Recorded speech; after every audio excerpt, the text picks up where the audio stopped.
सभी को जय श्री राम। मेरे चैनल में आपका हार्दिक स्वागत है। आज हम सुनेंगे कार्तिक स्नान की कहानी। दोस्तों, उससे पहले आपसे एक अनुरोध है, यदि आपने अभी तक मेरे चैनल को सब्सक्राइब नहीं किया है तो कृपया चैनल को सब्सक्राइब कर लीजिए। एक घर में एक सास, बहू, बेटा, ये 3 जने रहते थे। एक दिन माँ बोली, बेटा मैं कार्तिक नहाऊंगी। बेटा बोला, नहा ले मैया। बेटे ने अपनी मैया के लिए घी बूरा लाकर रख दिया और बहू से बोला कि मैया कार्तिक नहाएगी सो उसके लिए लड्डू कर देना। बहू ने घी बूरा तो उठाकर रख दिया और चूनी बूसी के लड्डू कर दिए। बेटा अपनी पत्नी से बोला कि मैं सुबह माँ को यमुना नदी छोड़कर आऊँगा, तुम घर का ध्यान रखना। बुढ़िया सुबह ही उठे, कार्तिक नहाकर खूब भजन पूजा करे और जैसे ही लड्डू निकाले, कृष्ण भगवान एक याचक के रूप में आते और कहे, दरवाजा खटखटाऊं माँ एक लड्डू पाऊं। ऐसा सुनते ही बुढ़िया झट एक लड्डू दे देती। ऐसा करते करते कार्तिक का पूरा महीना हो गया।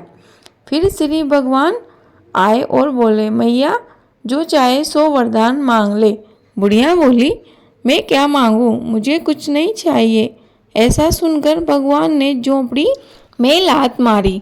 लात मारते ही वह महल हो गई। फिर भगवान ने बुढ़िया के लात मारी तो वह बुढ़िया सुंदर युवती हो गई। अब उसके खूब धन दौलत भी थी। जब उसका बेटा अपनी मैया को लेने आया तो उसने आसपास के लोगों से पूछा, भाइयों मैं यहाँ एक बुढ़िया छोड़ गया था, क्या आप लोगों ने उसे देखा है? वो बोला, वो अब सामने वाले महल में है। उसने जाकर देखा और आवाज़ दी, मैया बाहर निकल कर आई। बेटा गाड़ी में अपनी मैया को बिठाकर सब सामान साथ रखकर घर ले आया। यह देख बहुत जलने लगी। वह अपनी माँ को भी कार्तिक स्नान कराने की सोचने लगी। कार्तिक के आते ही उसने अपनी माँ को स्नान करने को भेजा और खूब घी बूरे के लड्डू बनाकर साथ में रख दिए। उसका पति अपनी सास को यमुना किनारे छोड़ आया। कार्तिक के शुरू होते ही औरतें सुबह नहाने आती, किंतु वह सोई पड़ी रहती और उनसे कहती कि तुम इतनी जल्दी आकर क्यों इतना शोर मचाती हो। जब भगवान श्री कृष्ण आते और कहते, झोली फैलाऊं मैं एक लड्डू पाऊं, वह लड्डू न देकर कह देती, जमाई के घी बूरे के लड्डू मैं तुझे दूं कि खुद खाऊं, और खुद खा जाती। कार्तिक के पूरे होते ही भगवान आए और बोले, माँ क्या मांगेगी? वह बोली, जैसा आपने मेरी समधिन को दिया वैसा मुझे भी दो। भगवान ने यह कहकर कि तेरी करनी तेरे साथ, उसकी करनी उसके साथ झोपड़ी में लात मार दी। झोपड़ी उड़ गई तथा बुढ़िया के लात मारी तो वह एक सुअरिया बनकर इधर उधर घूमने लगी। कार्तिक का महीना पूरा होते ही बहू अपने पति से बोली, तुम अपनी मैया को लेने तो तुरंत ही चले गए, अब मेरी माँ को भी तो ले आओ।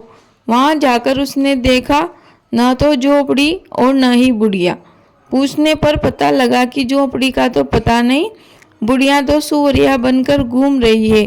अब सुअरिया के गले में एक रस्सी बांधकर उसे घर खींच लाया और अपनी बहू से बोला, यह ले तेरी माँ। वह बोली, अरे माँ यह हाल कैसे हो गया? पति बोला, तेरी माँ की करनी तेरी माँ के साथ, मेरी माँ की करनी मेरी माँ के साथ। उसने पंडितों से पूछा तो एक पंडित ने बताया कि जो भी एक कार्तिक 10 वैशाख बिना नमक के खाए नहाई हो, उसके नहाने का पानी इस पर पड़ते ही यह ठीक हो जाएगी। यह सुनकर बहू ने विचारा कि मेरी माँ ने इसी तरह स्नान किए, अतः वह अपनी सास की खुशामद करके बोली कि सासू जी आज तो मैं तुम्हें खुद अपने हाथों से नहलाऊंगी। सास बोली, तुम नहीं मानती तो नहला दो। तब बहू ने एक गड्ढा खोद उसमें अपनी माँ को बिठा दिया और ऊपर से पट्टा रख दिया।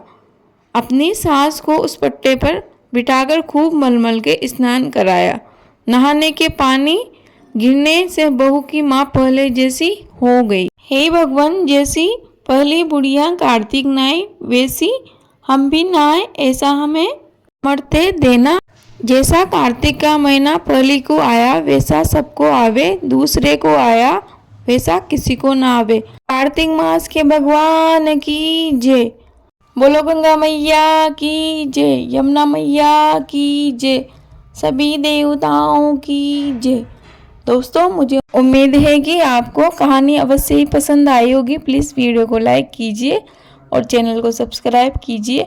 आपका दिन शुभ हो। धन्यवाद।